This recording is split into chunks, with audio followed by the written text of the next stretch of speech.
gustong-gusto ko makita ang anak at asawa ko, lalong-lalo na ang anak ko. Kaya lang alam ko naman na hindi ako papayagan ng ina ni Carlo. Gusto niyang mabulok ako dito habang buhay. Don't tell me nag-give up ka na. Na ayaw mo nang lumaban para sa anak mo. Ang hirap umasa eh. Tsaka pagod na rin ho ako, attorney. Alam ko namang wala nang pag-asa.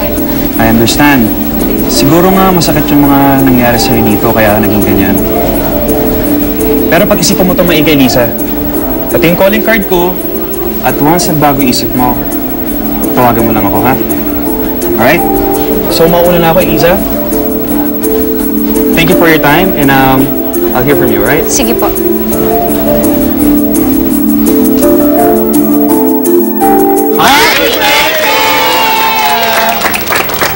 Baby, blow your candle para all your wishes will come true. Opo, Mami. Okay? Go, baby.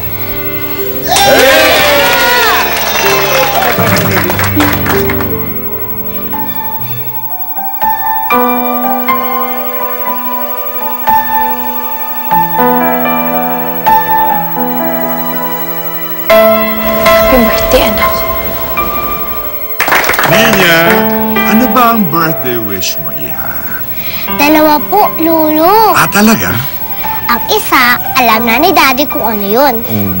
Kasi, sinabi ko na sa kanila ni Mami kahapon. Tapos yung isa, Oh. Baby, meron pang isa? Sige nga, tell Mommy. I wanna hear it. birthday wish ko po na sana hindi ko yung mawala sa amin ni na Michelle at ni Daddy. Mami, kasi love na love kita. Hey! Okay. Alam Wonderful. mo, baby, mahal na mahal ko rin kayo ni na Daddy mo tsaka nila Michelle. Hindi ako mawawala sa'yo. Never, ever. Promise? Promise! I love you, baby. Happy birthday!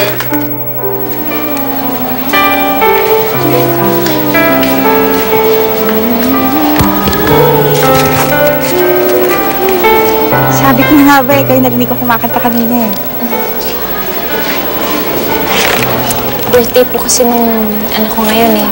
7 taon na siya ngayong araw na to. Oo nga pala, no? Di ba 1 taon lang ang tanda niya sa anak ko?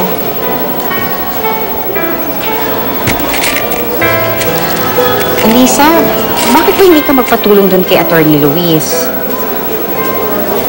Paano niyo po naman nalaman yung tungkol dun sa abogado? Eh, di si Fe.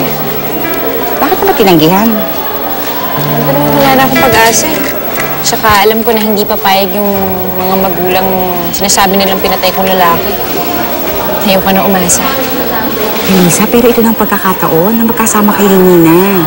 Alam kong sabik na sabik ka na sa anak mo. Alam kong gusto mo siya makita. Eh, ako nga eh. Kung may chance lang, kung mayroong abogado tutulong sa akin, kahit ano papayag ako, makalaya lang dito. Para mahanap ko anak ko at magkasama na kami. Kaya huwag mong sayangin ng pagkakataon. Huwag kang patalo sa takot na baka matalo ka ulit. Dahil kung titigil kang lumaban, eh paano pa? Baka hindi na nga kayo magkita ng anak mo.